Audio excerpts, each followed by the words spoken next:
போட்டு மிக்ஸ் பண்ணி வச்சுட்டேன்.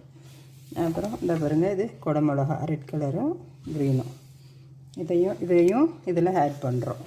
ஓகே, இதெல்லாம் இதில் ஆட் பண்ணுறோம், இந்த சிக்கனோடு ஆட் பண்ணுறோம். ஆட் பண்ணிவிட்டு இது வந்து புதினா, இந்த பாருங்கள், இது வந்து மல்லி இலை, இது புதினா, இதையும் ஆட் பண்ணுறோம். இது கூட இந்த குடமிளகா, சிக்கனு, இந்த மல்லி இலை, இந்த புதினா எல்லாம் ஆட் பண்ணிட்டோம். பின்ன பாருங்கள், இந்த பாருங்கள் சிக்கன் சாப். இது வந்து உப்பு போடக்கூடாது, ரொம்ப உப்பு வந்து சிக்கனுக்கு மட்டும் லைட்டாக தான் போடணும், சோத்துக்கு மட்டும்தான் உப்பு போடணும். இதில் உப்பு இருக்குது, உப்பு டேஸ்ட் இருக்கிறனால உப்பு போடக்கூடாது. இதில் 2 ஒரு சிக்கனுக்கு 2 போடணும். இப்போ 4 எடுத்துருக்குறேன் நான், இந்த பார்த்துக்குங்க. அப்புறம் இந்த ஸ்பூனில் பாருங்கள், ஸ்பூனில் 2 குருமா